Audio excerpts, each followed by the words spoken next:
Good evening.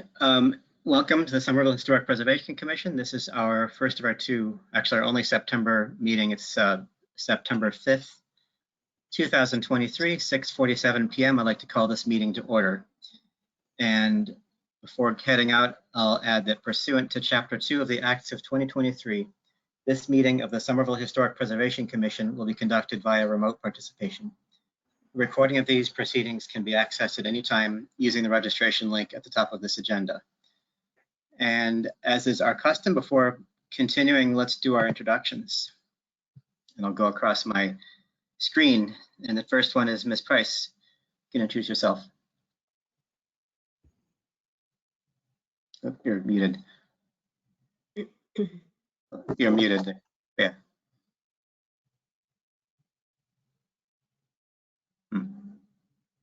Okay, we'll continue with Mr. Falvey while we fix some. Yeah, hi there. I'm Ryan Falvey. I'm a resident of Ward 2. Mr. Kersey?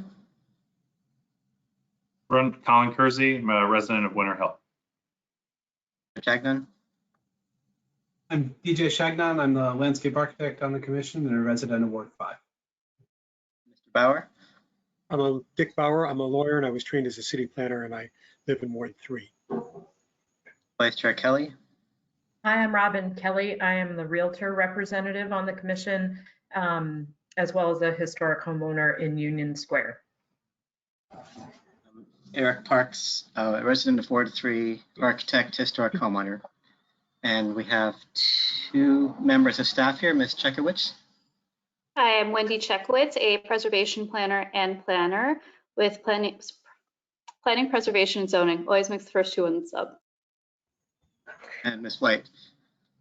And I'm Sarah White. I'm a senior planner for zoning and preservation in the Planning, Preservation, and Zoning Division. All right. So that's who we are. We have a somewhat abbreviated agenda tonight. We have a CPA advisory item, which is first, and we have two public hearings for two different demolition delay items, one of significance, the other pathway preserved, and then some other business. And so the first on our agenda is the CPA advisory review for 24 Webster Avenue. And would staff like to introduce this? Did you want? Yes, Mr. Chairman, thank you. Through you. So 24 Webster Ave is a building that is under a memorandum of agreement. The building itself will be demolished, but the parameters of the memorandum of agreement include, among interpretive signage, the retention, restoration, and reinstallation of a Turkish revival window, either on the exterior or interior of that building. And the funds for the restoration of that window are being sought by the property owner for from the Community Preservation Act. And as part of their requirements, they are required to come before you for just an advisory review to provide them with any sort of advice or ask any questions about their proposal. You do not need to vote it as historically significant for CPA funding purposes because it is already under the auspices of an MOA, and the building itself, including this window, had been determined historically significant. So I know that we have Molly, I believe it's pronounced Caviar, and I am sorry if I've mispronounced it, is here from the project team. They are representing Just a Start, and they are an affordable housing developer, and it will be a 100% affordable housing building that will go in this location. So this will be a mixed project that will have affordable housing as well as historic preservation. And so if you would like, I can unmute Ms. Caviar, Mr. Chairman.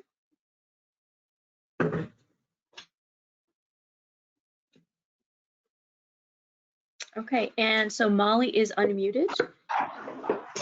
And I was just going to say hi, everyone. And yes, it's Caviar. You got it right. And so does the commission have would they like a brief presentation from Ms. Caviar and team? I advised her that, if there were to be one, it should be no more than 5 minutes and focus on the historic preservation aspects. Or if you have questions for staff, I'm certainly here as well. Well, thank you. Have people read the report yet and feel like they have a good idea of what's being proposed?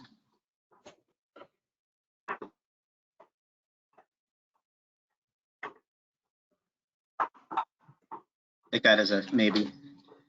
Yeah, it's a maybe. I've read through the memo, but I haven't finished looking through all the drawings. Why don't you, sure, if you wouldn't mind giving us a quick synopsis, just because there are considerably members of the public who haven't seen this yet. So quick rundown of what you're proposing. Absolutely. I did prepare some slides. I don't know if I have the ability to share my screen or if I should just talk through it.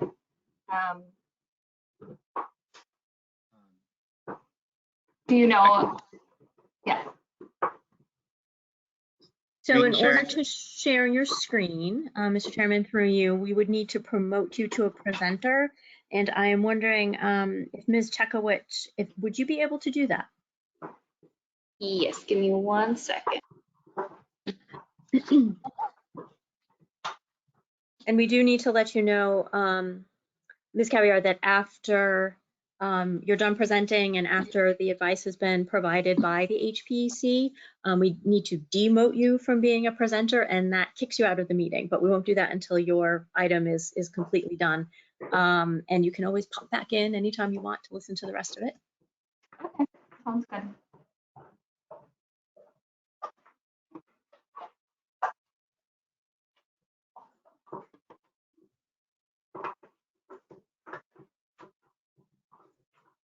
She has been promoted to a presenter, so you should be able to do that using the sharing function. Yes, great. Let's see. Okay, can you see my screen? Yes. Are you seeing this Historic Preservation Commission box here, the GoToMeeting logo? No. Oh, great. Okay. For some reason, my screen is blocked by that, but it's fine. I can see around it. Sorry about that. So yes, I'm here to talk to you all today about preservation of the historic window at 24 Webster Avenue. And as Ms. White said, Justice Start is a community development corporation that builds affordable housing in Somerville and in Cambridge. And we are working with Icon Architecture on this project, as well as we worked with Heritage Restoration on the scope and pricing that we submitted as well. 24 Webster is located near Union Square in Somerville. And here's a picture of the building from Everett Street as it stands. It was built in 1921 as a annex to the St. Joseph's Catholic School across the street. And since then, it's been used as a warehouse and most recently as workshops for artisans and woodworkers in particular. And you can see the historic window there. It's quite large and located above the main entrance. This is the building from Webster's side. You can't really see the window from this angle. It's kind of the back corner. And so this is the view from Everett and Webster Ave as we would like to propose our design. You can see that it's visible from both corners, and this is going to be where it says 24 Webster up above. This will be the main entrance, and so people will be able to, any visitors or residents passing by will be able to interact with the window and see it, at eye level, essentially.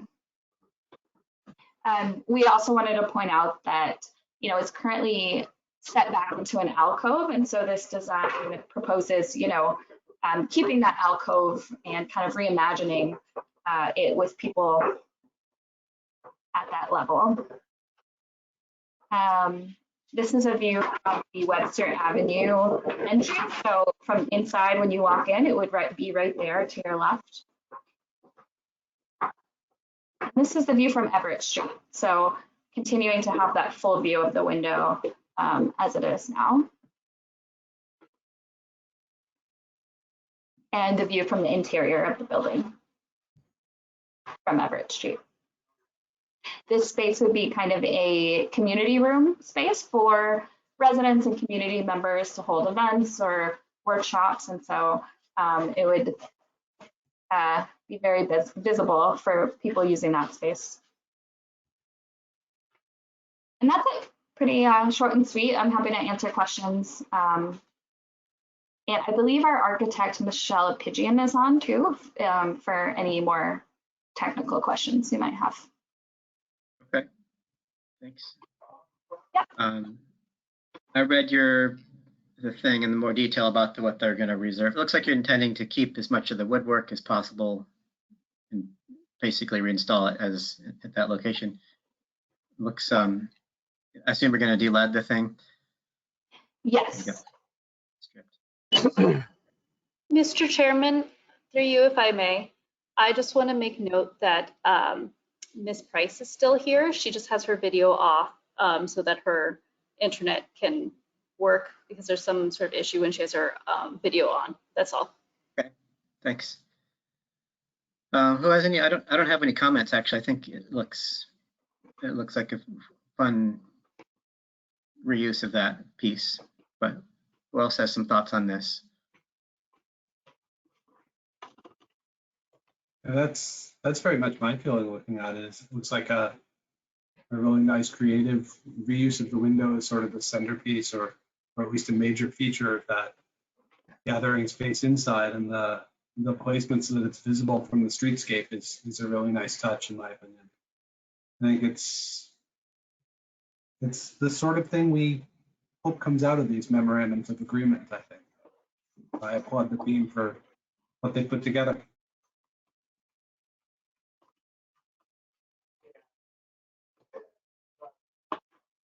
I agree. I think the placement and the visibility from both streets is fortunate that more people will be able to see it. And then the fact that within the building, residents and visitors will be able to interact with it as well is very nice.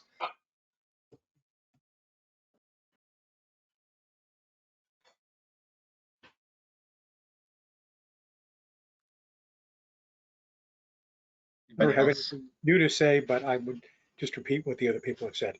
We're really excited that you're finding a way to save this window and incorporate it into the new building.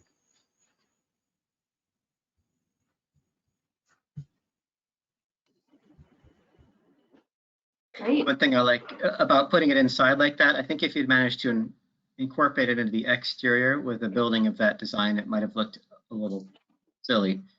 But having it inside as it is, it comes off more as a piece of sort of like an eclectic furniture arrangement rather than part of the design of the facade. And I think, and it's still visible from both angles. So I think that's another thing I like about it.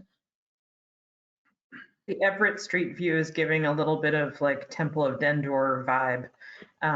So.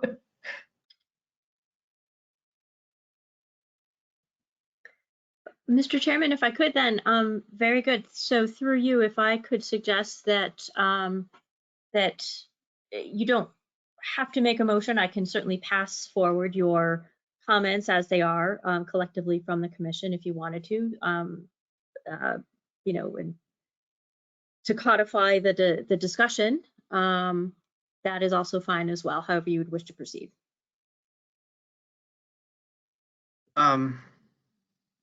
Well, would it be just a motion to forward the comments previously said to the Community Preservation Commission?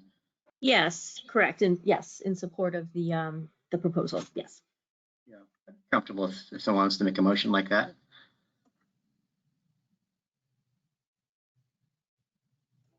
Sure, I'll make a motion to have staff forward the comments that we made in the meeting to the team for their use and review and our support generally of the proposed design.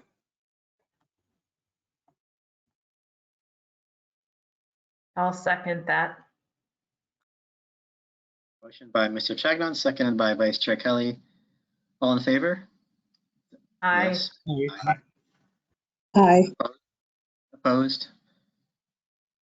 And we will do a roll call. Mr. Falvey, Yes.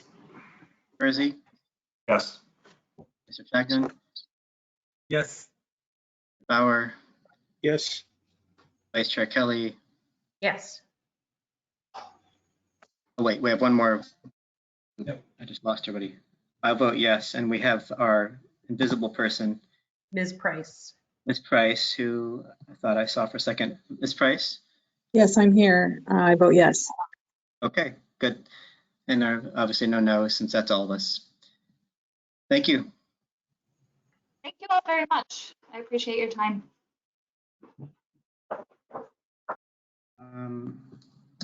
All right, let me get my thing going. Seem to be having window problems here. Okay, that was the advisory. We have two public hearings. They're both demolition delay ordinance things. The first one is a determination of historic significance, and the second is a determination of preferably preserved status. The first one is significance hearing for HPC DMO 2023.10. The address is 58 through 60 Beacon Street. The applicant is Niranjan Gauli, and the owner is Samuel Perlman. And the applicant seeks to demolish a building constructed a minimum of 75 years ago. Is the applicant here tonight? Yes, Mr. Chairman.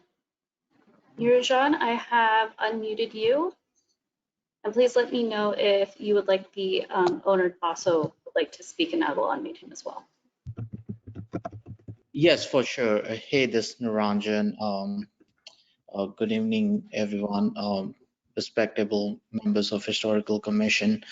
And I'm also fine if the owner wants to be unmuted, and if he would like to share his thoughts. Samuel Perlman, you have been unmuted. You'll need to unmute yourself on your end to speak.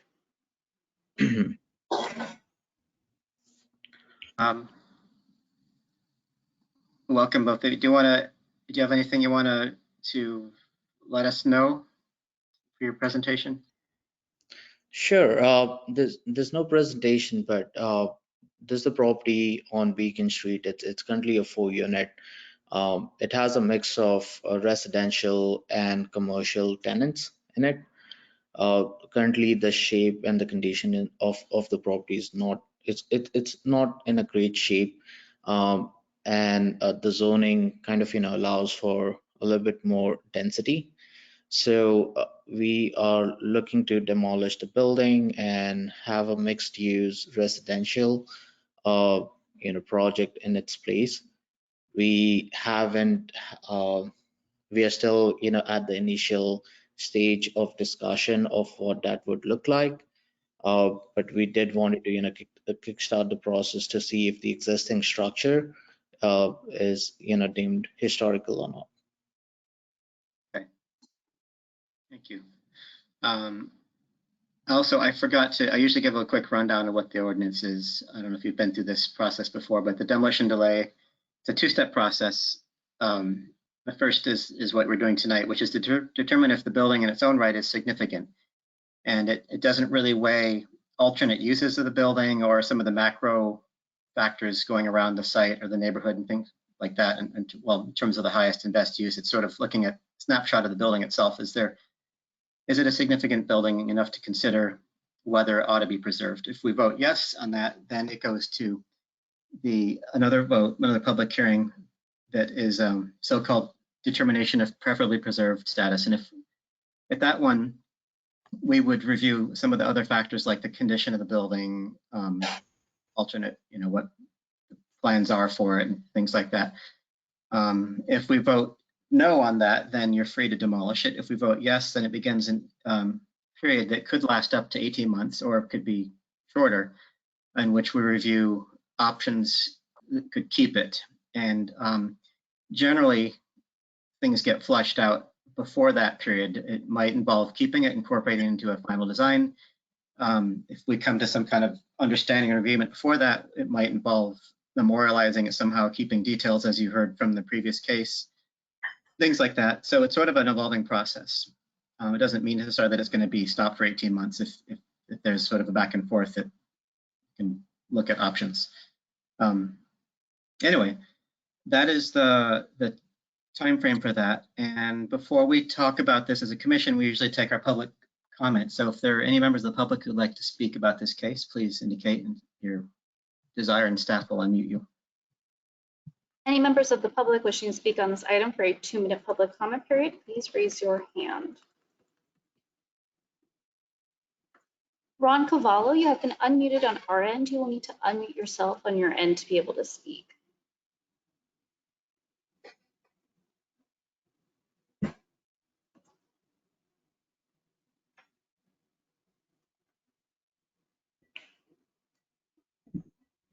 Ron, I'm going to mute you again on our end. I saw you put your hand down. If you still want to speak on this item, please put your hand up and we'll give you a chance to speak on this item. Okay, I saw his hand go up. All right, let's try this again. You're unmuted on our end, but you will need to unmute yourself on your end to be able to speak. Ron Cavallo, I think you might be having some tech issues today.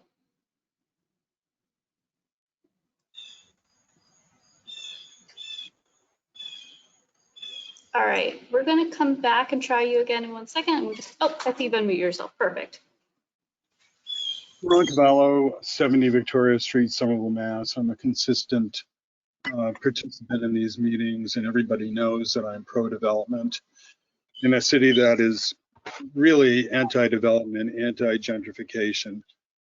And one can see that the small developers have largely left the city, I think, to the economic detriment of the city and to the economic detriment of the taxpayers. With all that said, I fully support the demolition of this building. I think it is of very low architectural and historic significance. There's nothing attractive about it. There's nothing lost if this building is gone. The city has benefited, which it absolutely needs. I'm very distressed about the economics of the city of Somerville.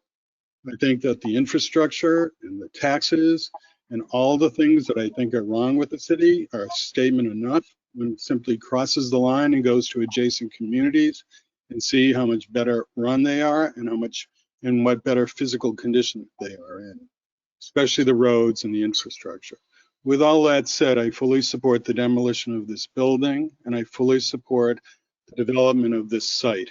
And I restate that I believe it is no loss to the city and an economic benefit to the city, which the city desperately needs to have this building replaced with a building that would be more efficient, would benefit the environment, and would certainly benefit the economy. That's all I need to say.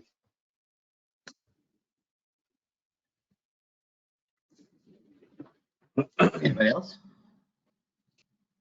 Any other members of the public wishing to speak on this item, please raise your hand and you will be unmuted for a 2-minute public comment.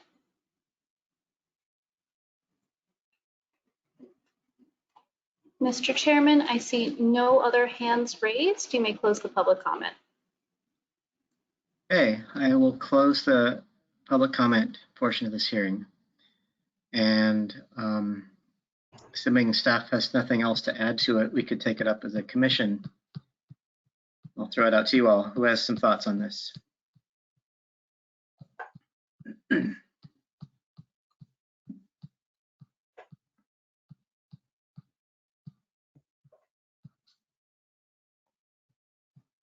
I will share that I'm not seeing much in the way of historic or architectural merit to this structure, which has seen substantial alterations with this, in particular with the addition at the front.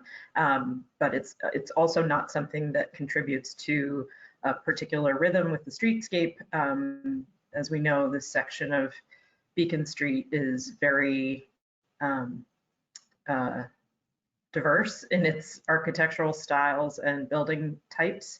And this is not contributing in any particular way. I don't think that it would be detrimental to see it go and be replaced with something newer. Thank you. Yeah, I would concur with Vice Chair Kelly. I think looking at the streetscape as a whole, it doesn't really fit in, and it doesn't stand out in a way that makes you take particular notice of it as something intentionally or interestingly different either. It's just sort of there, in my opinion.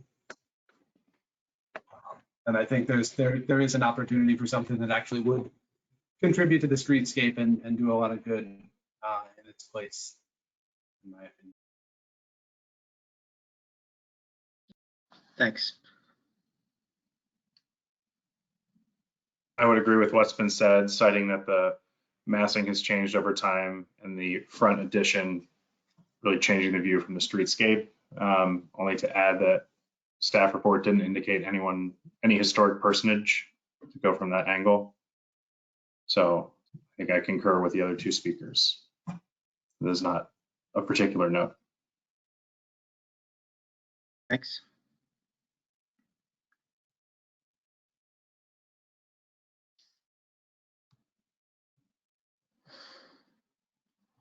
You else have any thoughts on this? I agree with the comments I've heard so far. I don't have anything meaningful to add.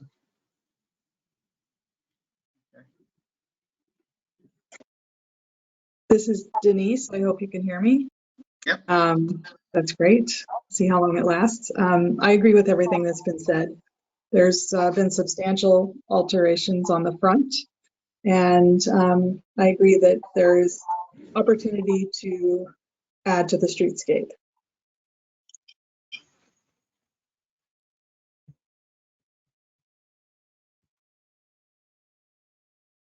You else have any thoughts on this?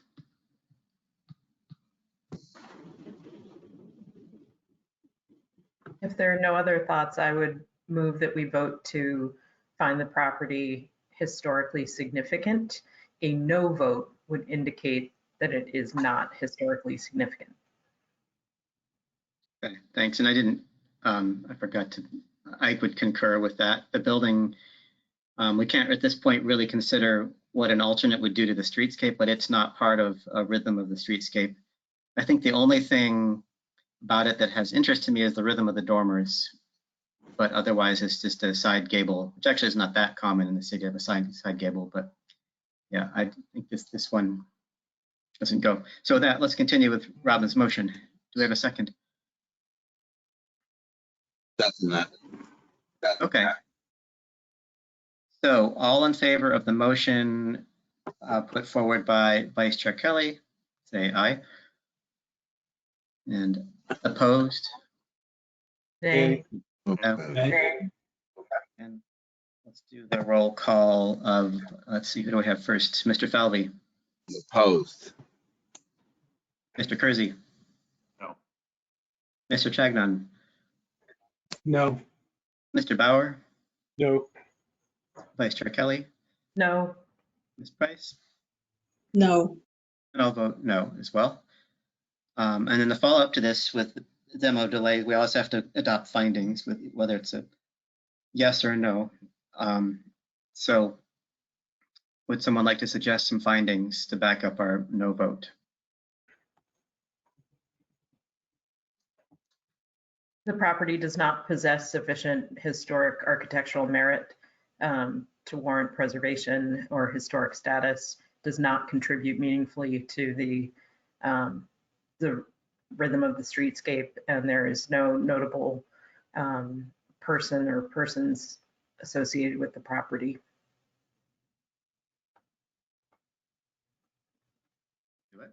I will second those proposed findings unless anyone has anything to add. All in favor of adopting the findings proposed by Vice Chair Kelly? Aye. Aye. Opposed? do the roll call, starting with Mr. Falvey, Yes. Mr. Kersey, Yes. Mr. Chagnon, Yes.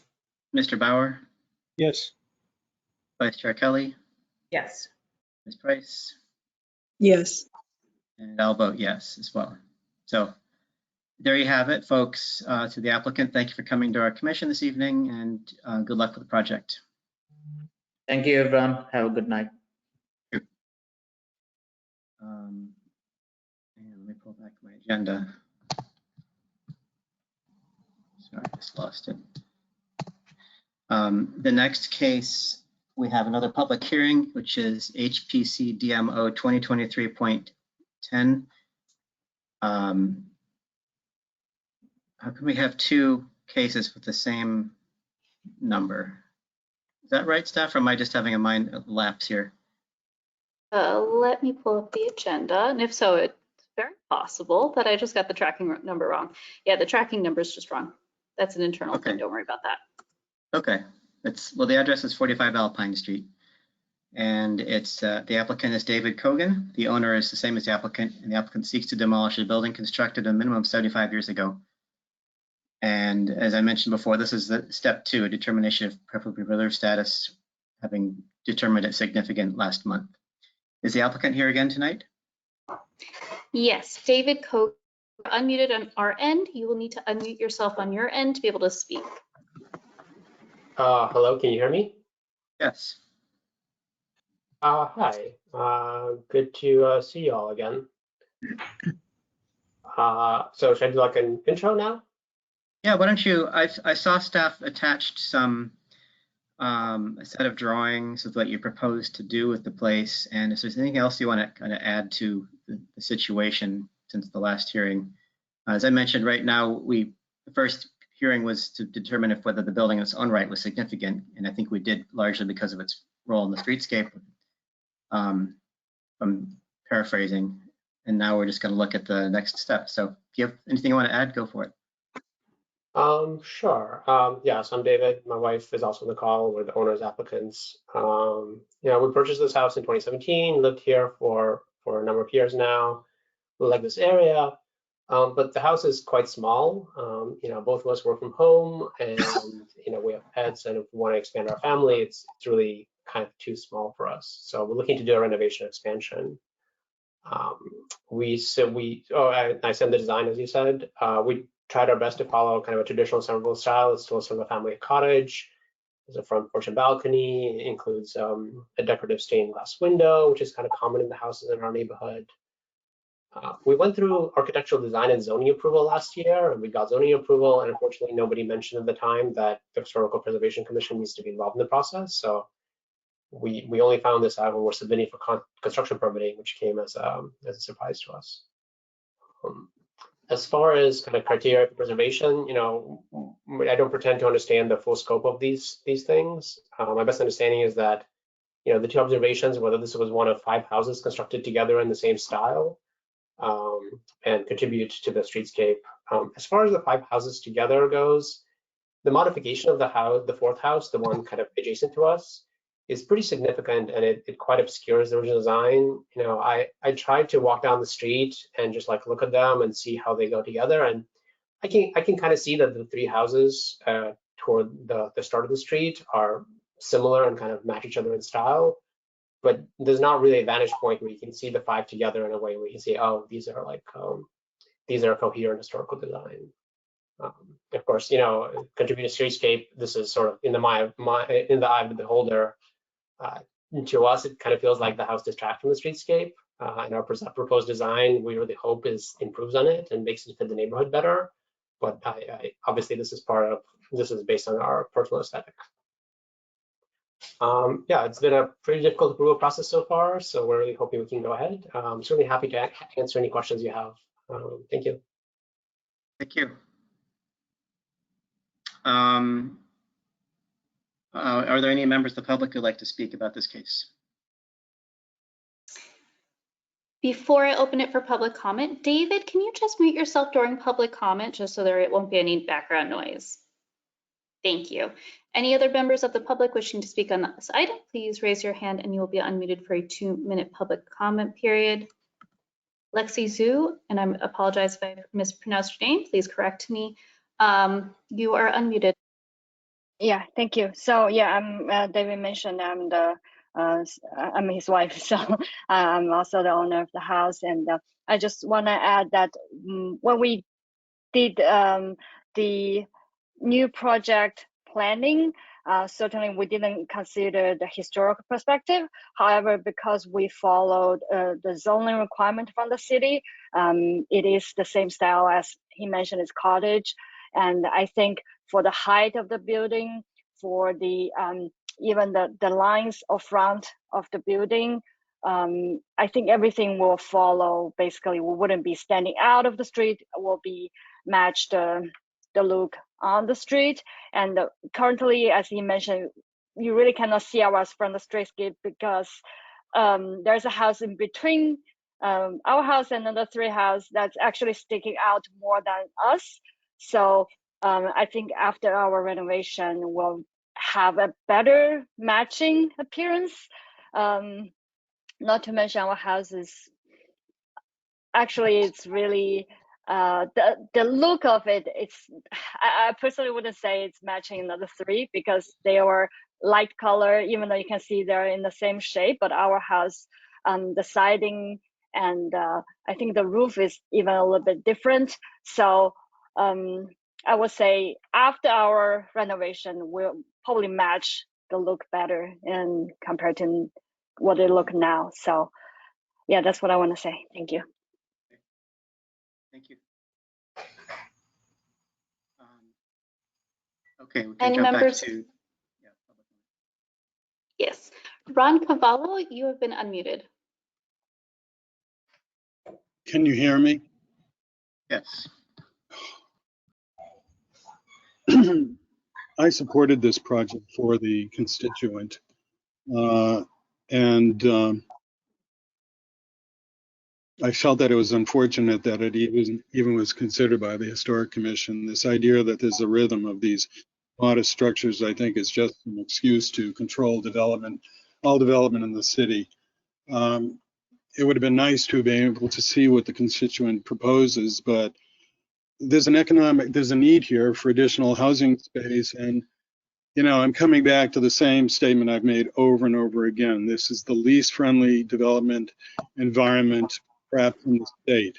And I'd like to remind this commission that this structure, if it's dramatically renovated, will need to conform to the new and very strict, and I think deleterious, energy code, which some think is good. What I think what it does is add dramatically to the cost to renovate. I think it's got pluses and I think it's got a lot of minuses.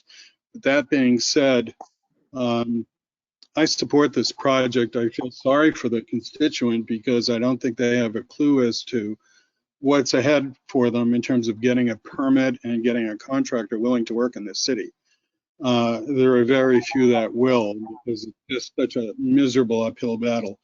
But I absolutely unequivocally support the redevelopment of this property, and I absolutely support the needs of the constituent. Are there any other members of the public? Any other members of the public, please raise your hand. William Spellenberg, you have been unmuted. Can you hear me? Yes. Thanks for taking my call. Actually, you know, Ron and I agree in a lot of areas. It's no secret we're currently trying to build a house in Somerville. I work in the defense area, on defense systems, and let me just tell you, trying to get anything done in this city is totally almost the most ridiculous uphill battle I think me and my family have ever faced. There are a lot of contractors that won't work in the city. He's absolutely right. I think that, you know, I'm not against history. I think there are some homes in Somerville that actually are quite nice that need to be saved. You know, but there are a lot of them that are just in very poor shape that need to be transformed into something else. And I don't understand why, as a long-term member of the city, that we try to kid ourselves thinking that, we just want an old bunch of relics kicking around. And again, there are many homes that need to be saved in Somerville that I think are very, very unique. But, sitting here trying to have a family that, wants to, grow and change and add something, and then we sit here and we talk about how lovely the massing is, or we make up stories about perhaps, famous people that live there, because, other people that live on that street don't want development or don't want to be inconvenienced. Really, we got to get it together. A lot of these old homes are fire traps. The wiring's old, the structures are old, they got water problems, they got rodent issues. Trust me, I know. I'm dealing with some of them. But, we got to figure out a way of having some balance. And, on the agenda is this Glenwood Road Historic District. And I'm dying to find out what's going on with that. So, again, I don't want to come off angry. That wasn't my intent. But, I think we got to find a way forward for the city and for the tax roll. Thank you.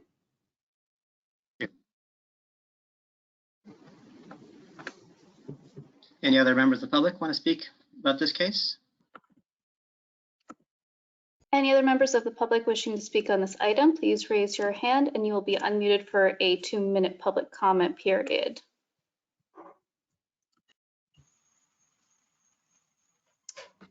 Mr. Chairman, I do not see any other members of the public with their hands raised, but I will say that the owner does have his hand raised.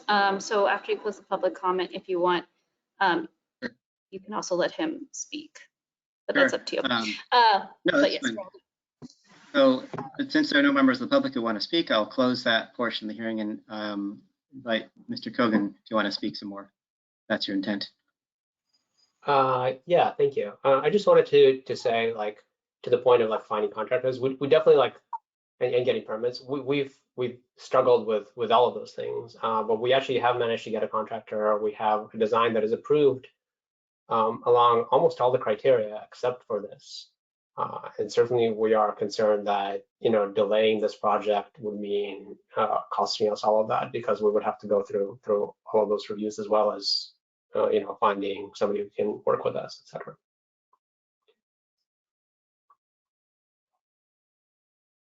Thank you. So, okay, with that, let's take it up as a commission. And just to volunteer, I see one of our options, just to refresh our memory, staff, is the not preferably preserved with conditions.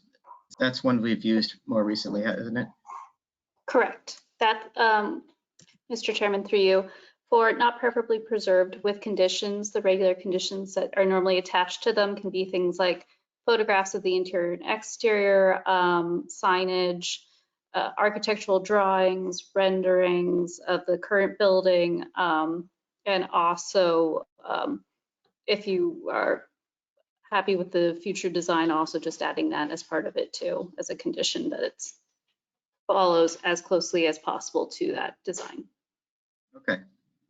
So I personally feel like if this were a row of 1840 worker houses, it'd be one thing, but I am sort of in agreement with the opinion that this being the last of this group of whatever it was, 5 early 1900s buildings, it looks like the design proposed is more or less pretty closely aligned with the one on the left, and there's a house between this and the other that has been pretty heavily botched with an addition off the front. To me, if this were to go to a preferably preserved state, a design as they proposed would probably be something that satisfied things. So I wonder if it's really more expeditious just to go with that. But that's my thought. Who else in the commission has thoughts about this?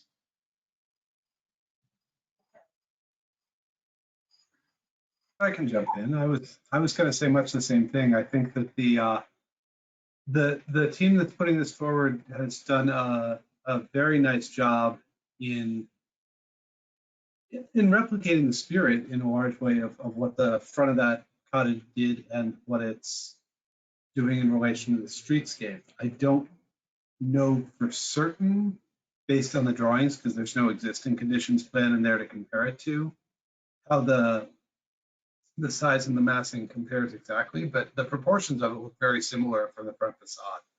I think that other than the fact that the top of the porch and the addition of the bay window ends up with a little bit of a deck, but compared to the addition that was done to the house next to it, this is very respectful, and you almost wouldn't know that it wasn't the original house greatly expanded out the back with a modest porch addition on the front or something in the end result, in my eyes. I think this is a good candidate for not preferably preserved, given how much detail we've got as an alternative, with the condition that it, stick as closely as possible to the proposed plan. That would be my suggestion anyway. I agree with what's been said thus far, and I do think the design has been very thoughtfully put together and works well as a transition or a bridge between the property to the left and the sort of continuation of the row of original worker cottages, of which this is one, to the right. So I think it's, for a new structure, it is doing as good a job as it could.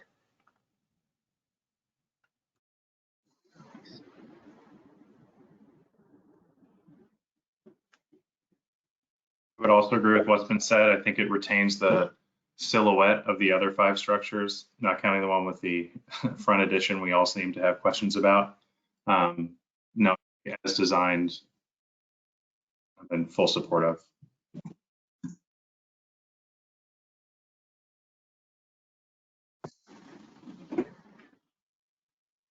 Any other thoughts on this? I support everything I've heard. I think it's a thoughtful design. I appreciate the time they spent looking into this, and I would absolutely support it. I don't believe that the existing structure needs to be perfectly preserved.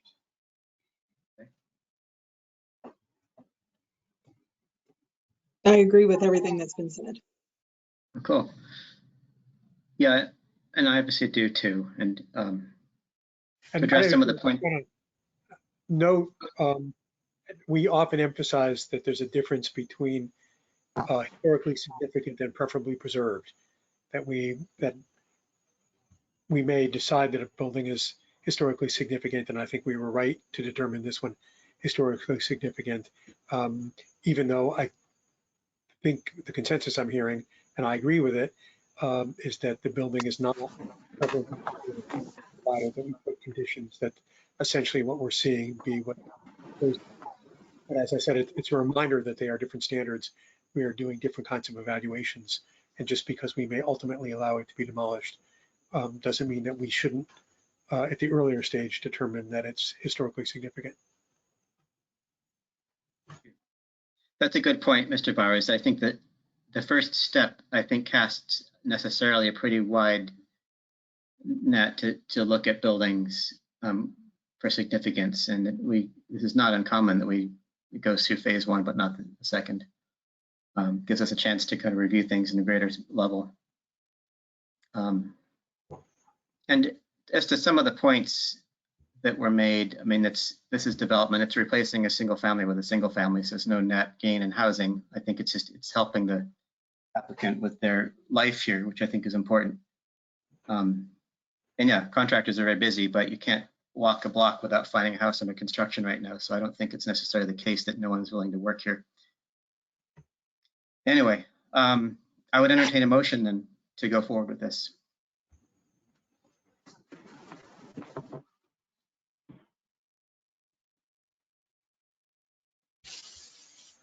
I move that we find or vote to find the property not preferably preserved, but with conditions, and that condition being that the new property sort of adhere as closely as possible to the architectural drawings that we've been presented as possible. I second. We have a motion put forward by Vice Chair Kelly, seconded by Mr. Kersey. All in favor of the Vice Chair Kelly's motion? Aye. Aye. Opposed? And we'll do a roll call. Mr. Falvey, Yes. Mr. Kersey, Yes. Mr. Chagnon, Yes. Mr. Bauer, Yes. Vice Chair Kelly, Yes. and Ms. Price. Yes. I'll vote yes. And if someone wants to propose some findings while I take myself out of the dark here.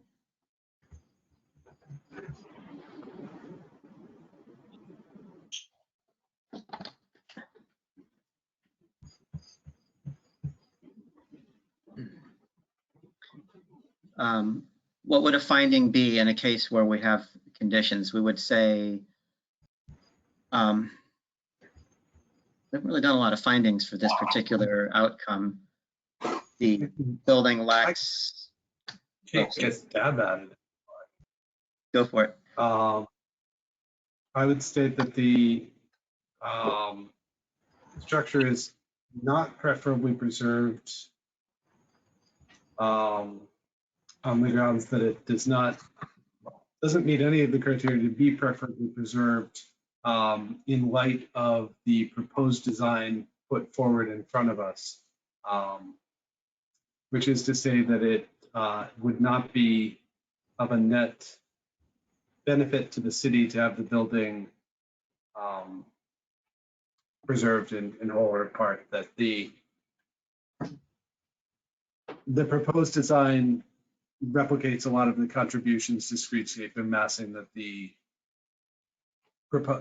original structure makes, and that was most of the criteria for declaring it significant to begin with.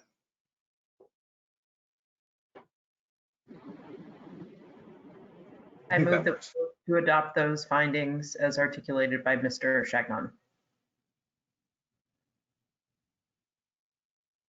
I'll second that. I can second my own findings, I guess. Yeah, sure, why not? Okay, all in favor of the finding of the motion put forward by Mr. Chagnon? Aye. Aye. Aye. Aye. Opposed? The roll call, Mr. Falvey, Yes. Mr. Kersey, Yes. Mr. Chagnon, Yes. Mr. Bauer, Yes. Vice Chair Kelly, Yes. Ms. Price. Yes. I vote yes. Eric Parks. Thank you, folks. Good luck with the project. Sounds like we're the last stumbling block for you. You can go forward with it now.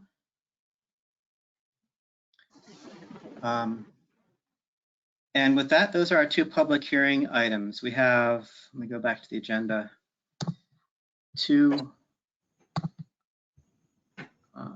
Sorry. Other business. We have we're going to have a discussion about the Glenwood Road Historic District and then the CPC update. And these are not public hearings. And I think there's, regarding the Glenwood Road Local Historic District, I expect there's some folks here who have tuned in to hear about it. So it might be good if staff would like to give before I go on, a summary of the process involved for creating a historic district, so people know where we are or might be if it were to go forward, and what would lie down ahead. Is that, would either Ms. White or Ms. Chekowicz want to pop back in about that? Sure. Mr. Chairman, it's Ms. White. Thank you very much. Through you, really briefly, the Historic Preservation Commission does not have the authority to actually create a local historic district, but they have the authority to recommend one and to undertake the study or designate the work of studying a potential district to staff. That is typically what the HPC does for the creation of historic districts in Somerville. So how we create local historic districts in the state of Massachusetts is governed by state law. So there's a specific process that we need to follow. The Historic Preservation Commission will determine what the boundaries of that district might be, boundaries that they might like to see. And once that's related to staff, then it is the role of staff members to do a significant amount of historic research and architectural research into each of the properties within those boundaries that are under consideration for inclusion in a district. Once all of that study has concluded, the HPC might decide that they want to change the boundaries of those districts, but usually it stays pretty much the same to what they have initially directed staff to look at. Staff then writes a preliminary study report, which is a report that's mandated by the state. It's written in a very specific way and includes the data that has been gathered on each of the properties that have been studied. That report is then sent to the state, to the Massachusetts Historical Commission. They have 60 days to review it and provide any feedback. Their review is advisory only. They cannot approve or deny a district. Once 60 days has passed from the date that they state that they have received the report, then the Historic Preservation Commission can hold a public hearing. A public hearing is required by law, but that public hearing cannot happen until after the state has finished their review. And that 60 days has passed. I'm sorry, let me back up. If the state finishes their review before that 60 days, we still must wait 60 days at a minimum to hold a public hearing. If we don't hear back from the state in 60 days, then we can also hold a public hearing. At the public hearing, the commission takes public comment from the individuals whose properties are in the proposed district. And then the HPC votes on whether or not to send the recommendation to create that district to the city council. And it is the city council that votes the district in or not. If they voted in, then a final study report is drafted and sent to the state for the record, and the map of the district is recorded with the Registry of Deeds. Once the map is recorded with the Registry of Deeds, then the LHD becomes official. On average, it takes about 18 months to get to the point of a city council vote. And that is on average. Some are quicker. The fewer properties that you have, in theory, to study, in theory, the shorter amount of time that it takes to run the report and go through the whole process, do all the studies, etc. The larger the district, the more time it takes.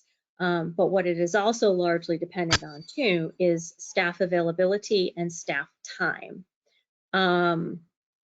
And our primary focus is on the permitting work that we have to do and that regulatory work in both zoning and in preservation. And so our secondary focus would be on something like creating a local historic district. So we do attend to that as much as we can, as quickly as we can. However, our staff currently works about 60 or 70 hours a week regularly, and we're not compensated for anything over 40 hours a week. So we don't necessarily have, we don't have consistent time to expend on it. But it is something that we do focus on when we can. So that's the rough process of what the creation of a historic district looks like. Yeah, other than that, I'll put it back to you, Mr. Chairman, unless you have other questions you'd like me to address. Vice Chair Kelly.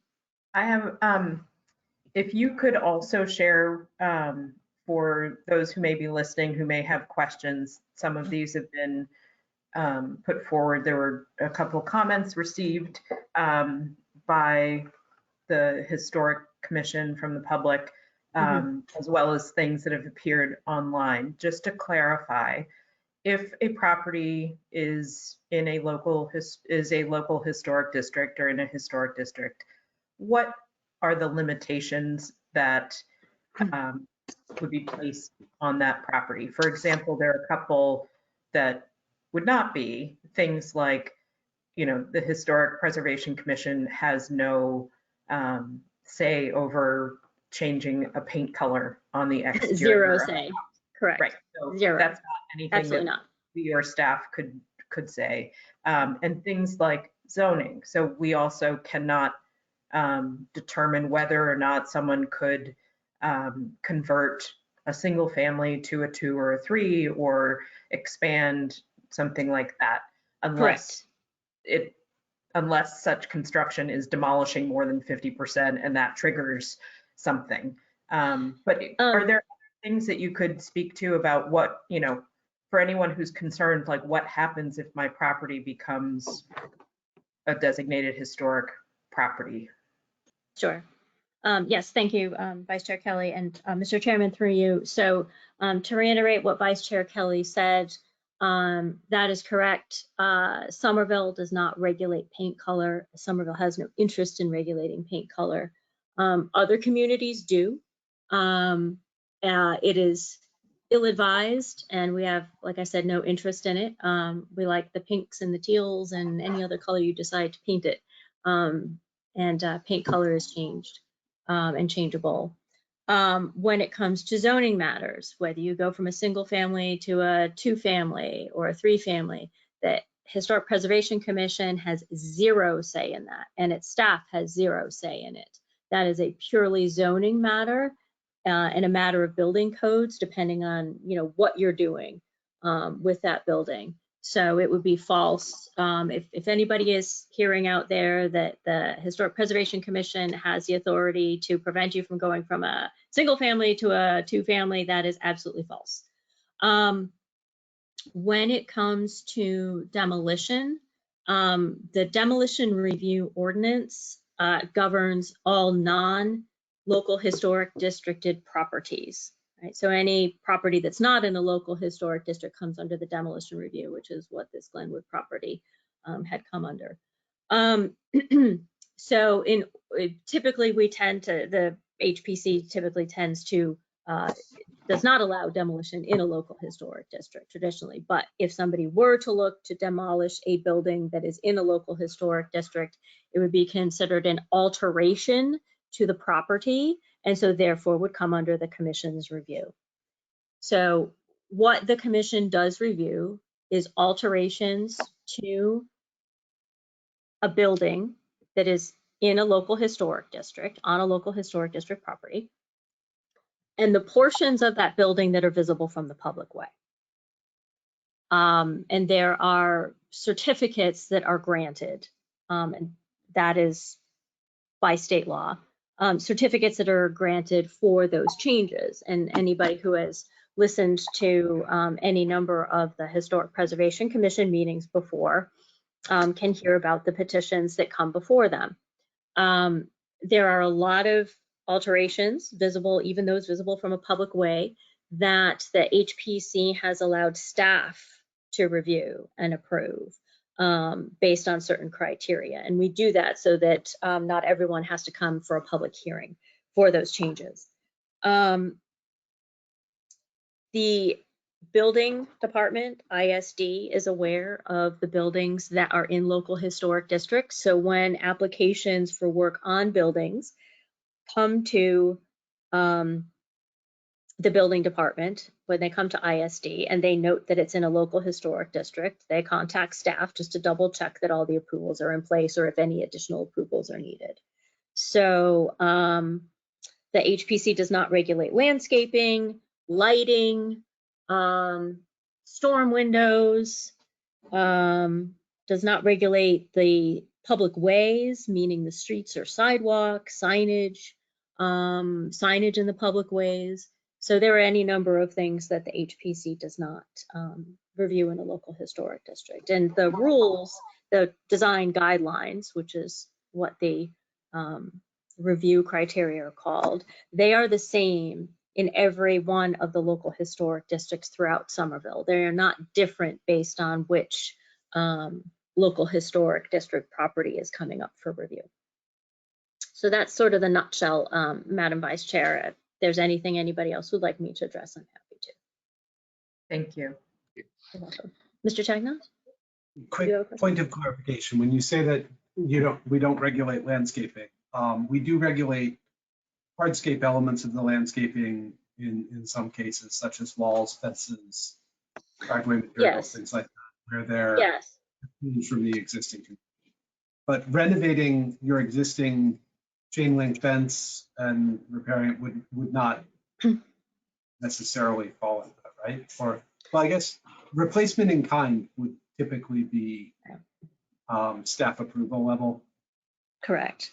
Yes, Mr. Chagnon, thank you for that question, for that clarifying question. And Mr. Chairman, through you, that is correct. So to clarify further, when I say that the HPC does not regulate landscaping, yes, hardscaping on a property, which some people consider part of landscaping, yes, is indeed regulated. At the same time, the engineering department also regulates that just so everybody in the audience is aware, for permeability, et cetera, under there are zoning regulations to that effect too. But the HPC does not regulate plants, like what bushes you can put in, or trees or flowers. That does not come under their review at all. If there were a change to the land form, for example, let's say a building were at the top of a hill and somebody wanted to take down the hill and then replace the building on this flattened piece of property, then that would be a different story. The land form they could review. We really do not see a lot of that at all. Ultimately, it will be the public space and urban forestry that will be more interested in how the land changes, and engineering, and to some degree zoning, really, from a permeability and lot coverage standpoint, than the HPC will.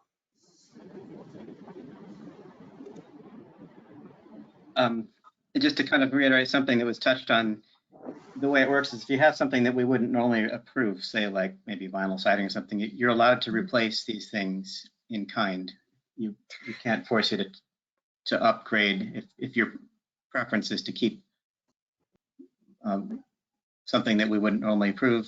As long as you're replacing it in kind, it gets to stay with staff. That is correct. Yes. Mr. Chairman, sorry, through you. Yes, that is absolutely correct. So if you had a chain link fence and you wanted to replace it with a chain link fence, you can put in that chain link fence, vinyl siding with vinyl siding, fiberglass windows with fiberglass windows. Yes, yes. In kind means just that, in kind. Yes.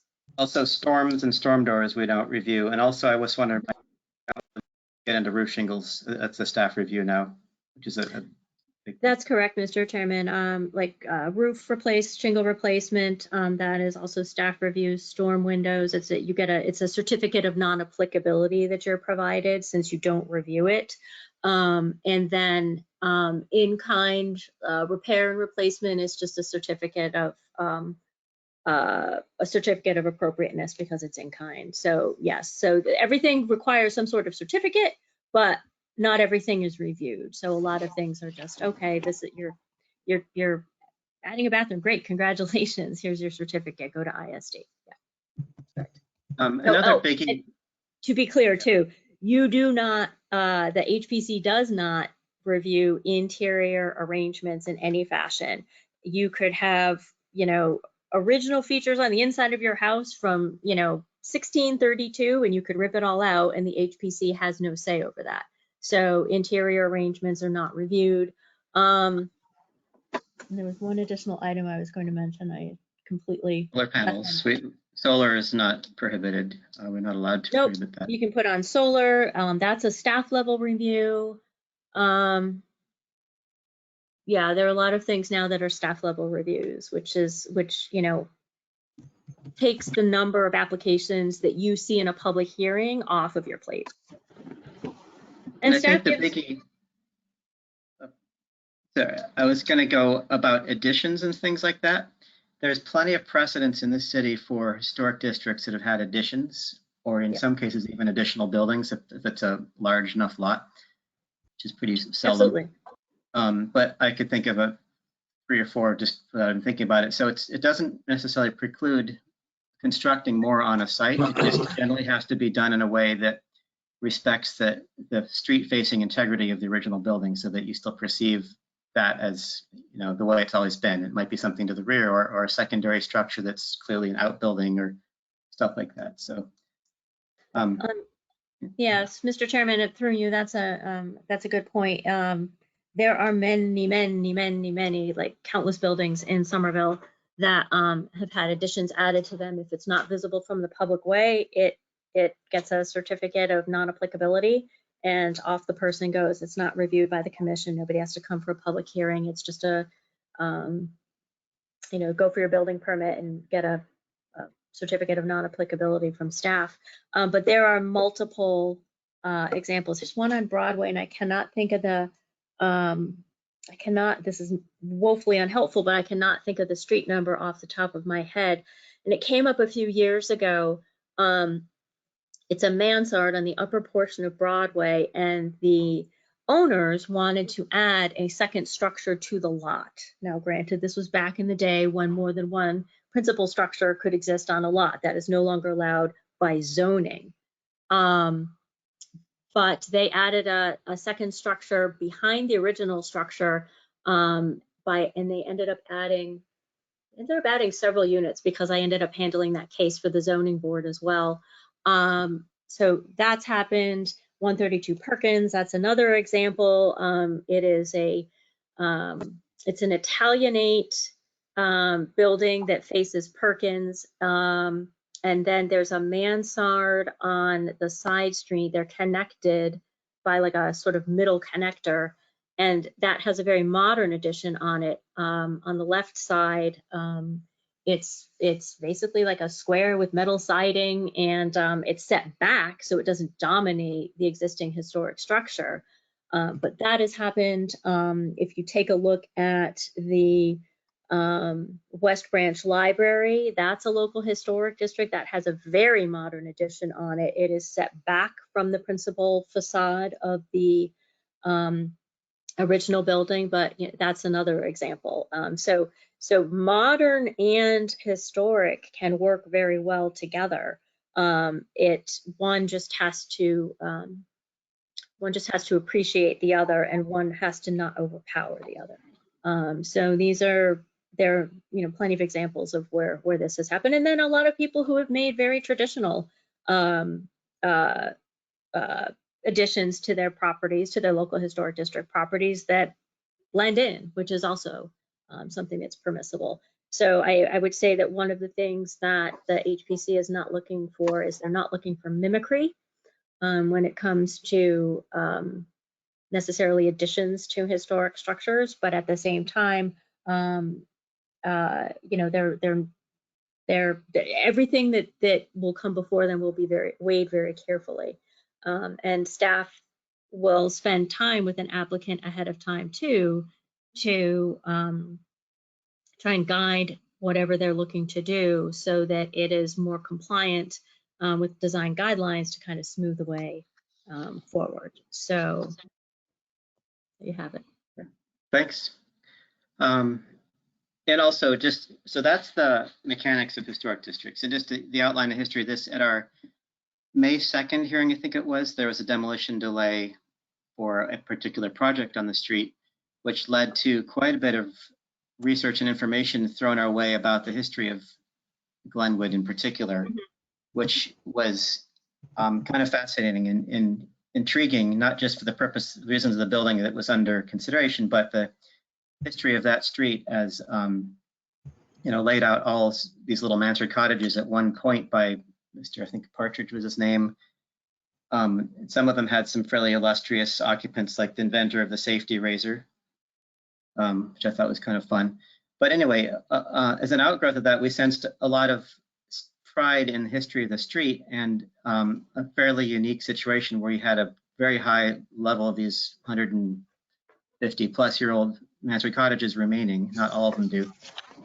So that's what gave us, it seemed like a natural progression, is to consider historic district for that street as an outgrowth of some of the interest we sensed in the street and some of the information that was presented to us. So what we're doing right now which we should probably launch into before it gets too late, is just talk about what the boundaries might be for what we would consider for historic district. And as people had a chance to walk the street or look at it and read the background, I think there was some documentation for the May 2 hearing that gave some of the interesting background in the street there. Yeah, can I, before we get to that, Mr. Chairman, if I may, just as a point of clarification, when we're talking about defining the boundaries, we're talking about also defining which buildings are considered to be contributing properties, which are the ones that all of the approvals and so forth that Ms. White had discussed would apply to. I mean, we have quite a pattern in Somerville of multi-building districts that are, you know, targeted properties. We're not talking necessarily, I mean, we may end up talking about taking the entirety of Glenwood Street or anything of the like as a local historic district. It would be the buildings that are thought to contribute something historically to the streetscape specifically. Yeah, that's correct. And we have a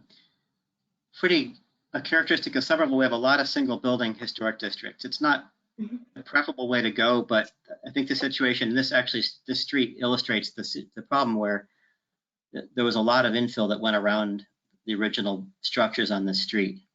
And it's hard to create a district when only, I think I counted about a third of the buildings on the street belong to that time period. You'd be exempting. I know some states allow, I think they call it non-contributing structures. So it's a district, but not all the buildings matter to the district. What we have a tendency to do, unless there's a contiguousness, is to create districts for each house or little mini districts, and staff could probably fill me in a little bit more about that. Sure, Mr. Chairman, through you. So this was a concept. So the concept of contributing and non-contributing structures in a district is something that that is only used for some states do it for their historic districts, but really is only used for the National Register of Historic Places. It's either contributing to the National Register District or not contributing to the National Register District. And I know a couple years ago I discussed this with the Massachusetts Historical Commission because someone else had brought up that concept and of applying that to an LHD, and that is not a recommended approach for LHDs under Chapter 40C. So you can certainly create a district whereby all the buildings are contiguous, but you can also create a district that calls out specific buildings, but are not contiguous. So you don't have to create a single property LHD for each one of those buildings. If you think about the one on Central Street that we did a few years ago, there were multiple single structure local historic districts, and then maybe one that had like 3 on Broadway. And what we did was when adding in 3 new structures on Central Street, actually 4 new structures on Central Street, I also recommended taking the rest of the single structure districts and combining them into one larger district. Nothing about their designation changed. They were still local historic districts, but now they had a relationship to the other buildings in that district from both a historic progression standpoint as well as an architectural standpoint. So it was a thematic district. But the 4 buildings that we were considering adding in anew, that didn't change. They happened to be contiguous, and so and then we swooped all the other ones in there with them. And did I address your question? I think you did, yeah. But they don't have to be contiguous, but that's correct. Yeah. And I mean, it's fine if they are, and if you have gaps between it, that's fine too. Like the Bow Street Local Historic District, I don't believe that is entirely contiguous either. So I mean, it's certainly you have multiple structures, but not necessarily all of them in that area. The Pleasant Street near me is also like that. There's some holes. Yeah. One other thing that I was going to say is that, if any member of the audience has their hand up, I know that you had mentioned this before, Mr. Chairman, but just to reiterate, it's so that the person doesn't think we don't see them. This isn't part of a public hearing, so the commission doesn't take questions and go back and forth with the public at this point. This is a discussion that the public can see so that they hear what's discussed, but this is a discussion now between the commission amongst themselves and staff to talk about what the next steps will be for staff at this point. So I walked up the street and I saw, and I would agree, the majority of the street is infill that would not really belong in a historic district. Having said that, there are, I believe 15 originally. It looks like 12 remain of the original Mansard cottages that were created by Mr. Partridge back in 150 plus years ago. And those to me would be the ones that a district would want to focus on. And it would just focus on that, on Glenwood. That was really the only street that I think was part of his project there. But that's my thoughts. Anyone else have thoughts on all this? So I just want to note that we've had some of these discussions before, because there's no single right answer to the question about what we do about non-contributing properties. So historically, Somerville had a lot of single building districts, and we got a lot of complaints about it, saying, why do we have this one here, this one here, this one here? Shouldn't there be a more coherent district? And we then moved toward having more larger districts, which then means including some of the buildings in between in order to give coherence to the district. And now we're getting complaints about that, but I just want to note that there's not a single right answer. There's a tension between these two different kinds of approaches, and we just have to pick where we are in that tension. But we're not going to find the right answer and say we got it, and we wonder why we never figured out the right answer before. It's because there isn't a single right answer. If I could, Mr. Bauer, Mr. Chairman, through you, Mr. Bauer, that's correct. I mean, it's much like, to loosely equate it to zoning, when you go and you create a zoning district, not everybody in that zoning district is happy about being in that zoning district. Some think they should be upzoned, some think they should be downzoned. Some don't want to be next to, like, a residential property might not necessarily want to be next to something that happens to be zoned as fabrication, but that might be the way it was zoned because of, like, that was the use of the building next to them. And, you know, residential use is what the uses of the, you know, building next to the fabrication district. So there's nothing that's ever going to be uniformly satisfying to everyone, I guess, as you could say. This is also, like, a local historic district is not something that's like an opt-in, opt-out from, you know, from a property owner standpoint, right? Just like a zoning district, you can't opt into being in a zoning district and opt out of a zoning district, right? So if a local historic district is designated with those, you know, identified properties as being part of it, then that is what that district is.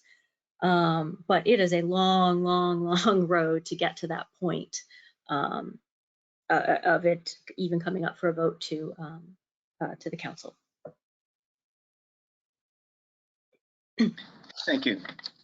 Oh, I'm sorry. I remember, Mr. Chairman, I'm so sorry. If I could, one other thing that I wanted to say, which is that HPC, when it comes to properties being in a local historic district, how a property is used is not something that the HPC can weigh in on. For example, if somebody had a 6-story building, and as long as zoning allowed it, you could have a, you know, a bar, a beer hall, and a strip joint, and it happened to be in the middle of a local historic district, it doesn't matter how, you have no say over how that building is used. Similarly, it goes back to that whole, if I have a single family and I want it to be a 2-family, as long as that is allowed by zoning and it's allowed in the building type that is on that property, then fine, but the HPC has no say over it. So I hope that that provides a little additional clarification. Okay, thank you.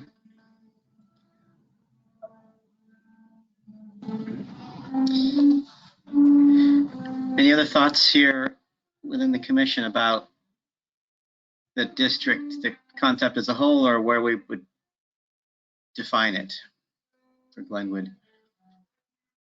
So from the sort of outset of learning about this group of two-story mansards and their relationship to one another and their geographic proximity, they're all on the block of Glenwood between Vernon and Medford Street. And so in my mind, and having, sort of perused around in the neighborhood as we were asked to think about, are there other properties? In my mind, it is just these two-story mansards. And it's very specific to those. And I don't see this as lumping in other properties, but I wonder what other commissioners feel, whether there are other types of properties or blocks or streets that they think would make sense to sort of join this group, or whether this group should just be itself.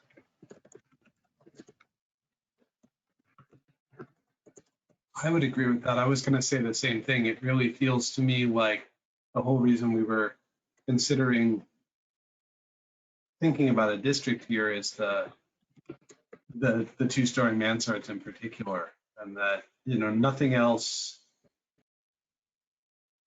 on the street has that same echo callback. I don't know exactly what the right phrase is, to the original development of the neighborhood in the way that these do. And they, as Mr. Bauer said, it's sometimes hard to figure out the balance between when do you do a bunch of single building districts and when do you group them together. But these, to me, very clearly, if they want to be designated historic, want to be done so as a group, because they really are a group, and that's part of what makes this so special and unique in Somerville.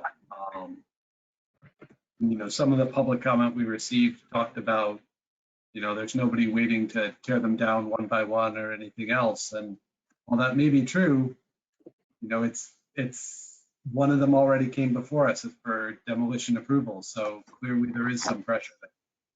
And how quickly that will change as the neighborhood transforms is really hard to predict. And our purview being what it is, it feels to me like, it's been brought to our attention, the history of this block. It's worth at least exploring whether we want to take the next step with it.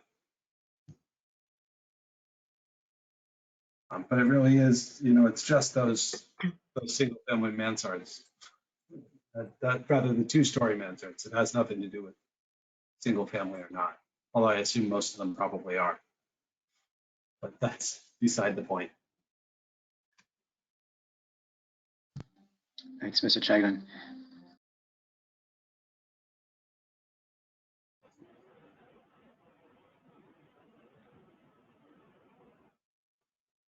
Are we looking, just to staff, are we looking for a vote of some sort tonight, or just guidance for you?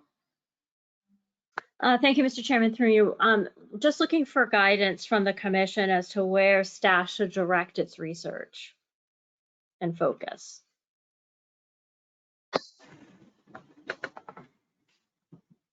Also has thoughts about this. Oh, sorry, sorry, just to let the commission know too is that anything that we have that the commission has received so far about the history of the neighborhood, the buildings, people who have been there and whatnot, we as staff, in addition to the other research that we do, we have to then go and make sure that we re-verify what has been presented by the public as opposed to staff's research. So we'll be double checking all that information as well.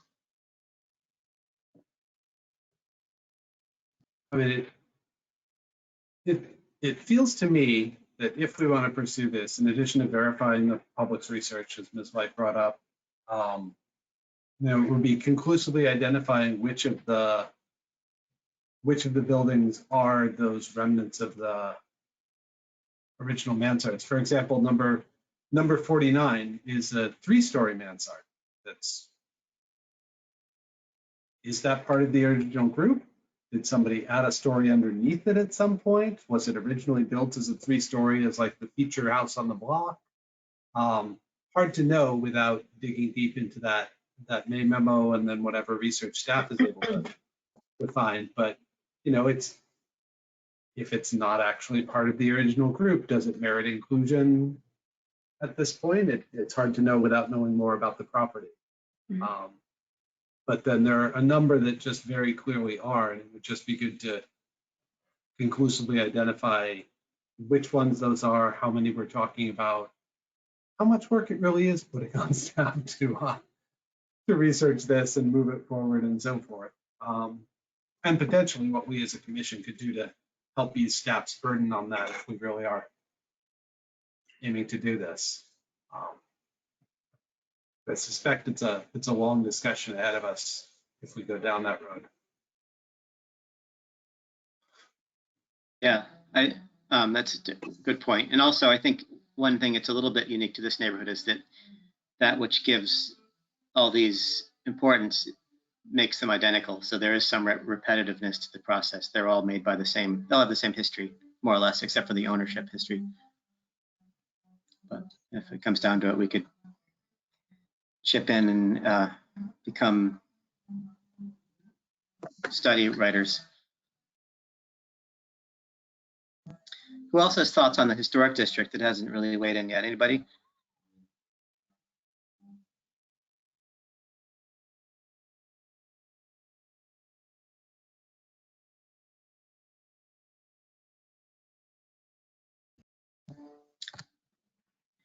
So if not, all I've heard so far seems to be the feeling that we should just focus on the original Partridge Mansard cottages that were created at the time of that the street was subdivided. And I counted, I think that the one that Mr. Chagno mentioned is a new building. I looked at it for a bit today and it just seems so, if there's any trace of what was there, it's completely enveloped by a new building. It seems to me like of the 15 original structures that there are 12 remaining, and the other 2/3 of the street is infill that's happened since then. I think there are like 40, 41, something like that, structures on the street altogether.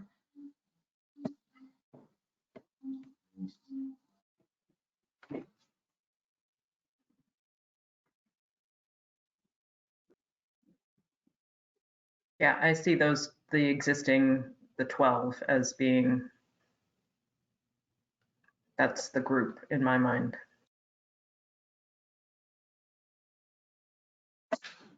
I agree that those are the core, but I want to at least push a bit on the idea that we ought to also be capturing the buildings that are in between so that we have a coherent district. I don't know where I come out. I don't have a conclusion, but I want to push on thinking about whether it ought to be a district that includes buildings that are in between those. I thought about that. I was down there. It's tough because it's a real hodgepodge of what's been infilled there. There's some triple deckers. There's some mansard, big gambrel structures. There are a few pretty contemporary. Well, I wouldn't call them contemporary, but built contemporarily new buildings that don't have much. So I don't know how we would manifest that. Like we wouldn't really want to have a requirement that a new building at an infill location suddenly become a mansard cottage, or what would come of that? I don't know. So I think they would just stay as they are and would be preserved in their current form, even though they are later than the original mansard cottages. I'm not clear on how that sort of promotes or protects what in my mind is the sort of the genesis of all of this, which is a large or relatively large. We don't have another, grouping of very similar houses like this from this time period. And so I don't know why a fairly, generic two-family from the 20s that's now vinyl sided and, aluminum or vinyl windows, why that gets sort of landmarked. So I'm not sure how that helps. In my mind, I don't know that that's any better than if, someone did want to take one of those buildings down and put up something new. I don't know that that new thing would be, detrimental to the group of mansard cottages. Well, so, and as I said, I don't have a bottom line for myself. I just want to think about this out loud.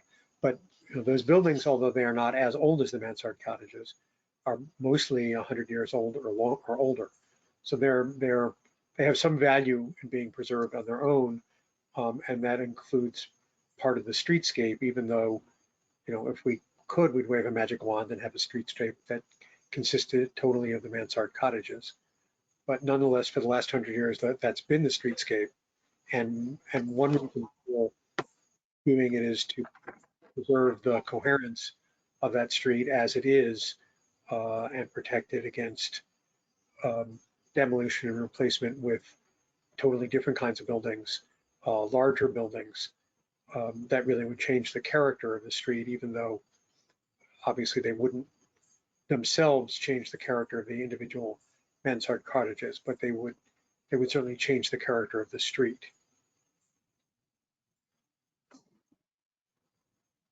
The counterpoint, though, to that, Mr. Bauer, I would say that to some extent that ship has sailed when you look back at the photograph from, what was it, 19 or 1880s maybe. I mean, not that it wouldn't change further, but streetscapes evolve.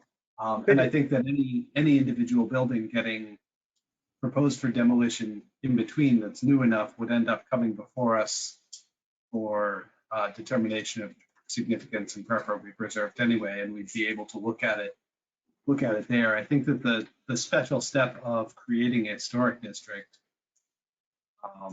that would be a multi-building district like this one might be is, I mean, it's about those, well, formerly 15 cottages, really. I would love to take a look and see how many of the trees, not that it has anything to do with the district, but this might be a personal project, the street trees that were planted there, how many of those still remain? 150-year-old street trees. But that's just completely aside. Moment. Yeah. I've said a lot, I suppose, about my thinking as to what, if anything, we should be looking at. Yeah, it's a good point, Mr. Bauer, about that. I think the gravity of it in this particular street just makes that seem kind of daunting, to have to call out the other 2/3 of the street as in a historic district and survey them. And it's not really something we've done much in the city. I think, as Ms. White was saying, we've generally carved out either a collection of single building districts in an area or a wider district that's sort of spotty. I might be wrong about that, but I think that's kind of how we've approached it.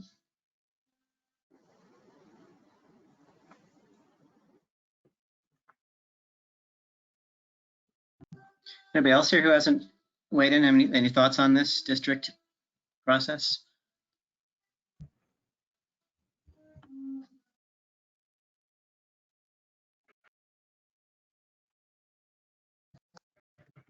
If not, maybe we should give staff some marching orders here and go forward with it. Other than the question of, well, I think we're unified about it just being Partridge, Glenwood. Do we want to consider additional buildings beyond those 12? I think at least 3 of us are indicating we'd rather not. But what's the sentiment of the commission as a whole on that matter?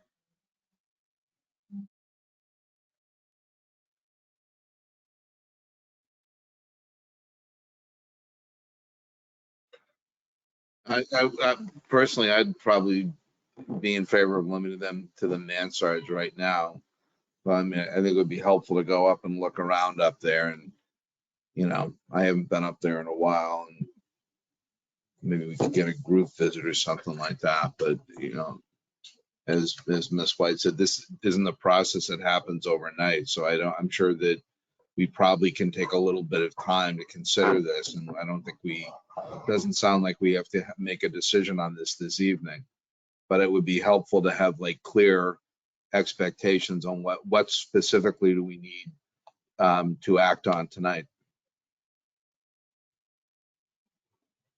So, I mean, I would like to go forward with the surveying of the 12 original, whatever, it might be, if I'm wrong, it's more than that, but the original mansard houses that started the neighborhood off. And I'm not feeling like we should consider beyond those. I'm imagining it's going to be at least a meeting or two before we would finish those surveys. So At least. If you find, right? At least. You mean if you a stumble year on or some, two or a meeting or two? yeah. But if you stumble on, or we stumble on some new factoid that says, hey, you should really look at some of the other houses, we could, jam up the process a little bit more and do that. Yeah, we can bring it to your attention. Okay. But definitely nothing beyond the Glenwood Street Road. road. Yeah, I keep confusing road and Ave to Glenwood. Okay, well, Wendy and Sarah, does this make sense to you? Sure. Yep. Okay. Understood. And we're not doing a vote, so that's just our input. Yeah, no, that's fine. That's really helpful to us. And yeah, for anybody in the audience listening, I was really joking. Yes, in a couple of meetings. Yeah, it won't be anywhere near close to that before we get back to you. But we'll do what we can. Thanks. But this gives us a starting point, so that's good. So that's exactly what we were looking for. So thank you very much. And with that, we could move on to the last agenda item, which is the CPC update. We actually didn't have a CPC meeting this month. We take that August off. Am I missing something? No, we didn't. So there's really nothing new to add, any new developments since our last meeting. But I think the overall status is we're collecting proposals for the next funding round. And I think once fall kicks in, we're going to be looking more deeply at those. Have I missed any fundamental thing that former CPC representative, Mr. Bauer over there? Sounds good to me. I can only hope to follow in your shoes as well as you did. Okay, well, that's everything on our agenda. Unless there's anything else that wants to get brought up, we could close the meeting. Mr. Chairman, through you, I'm just going to remind everyone, if you haven't heard already, there is not a second meeting in September. We did not have any items that were ready when the legal advertisement went out, so there's not another meeting in September. The next one will be October 3rd, which Sarah White will be running because I will be on vacation. So, Hope you're going someplace fun. the south of France. I will be. Yay. There's Wi-Fi there, and you could just as easily be in on the meeting. Stop You it. know, they're like 5-6 hours ahead. I'll probably be asleep. Okay, well then, that's a good reason. Don't encourage her to be like me. Yeah, exactly. You could take your laptop down the street and shame us with our history. Take a look at the 13th century here. Yeah. All right. Well, thanks for that. So we'll see you all in October then. I move that we vote to adjourn the meeting. Second that. All in favor of adjourning? Aye. Aye. Opposed? Do our roll call, Mr. Falvey, Yes. Bauer, Yes. Vice Chair Kelly, Yes. Price, Yes. Mr. Kersey, and Mr. Chagnon. Yes. I'll vote yes. So there we have it. Thank you, everybody. Have a good night. All right. Thank you. Bye, everybody. Thank you. Good night. Thank you.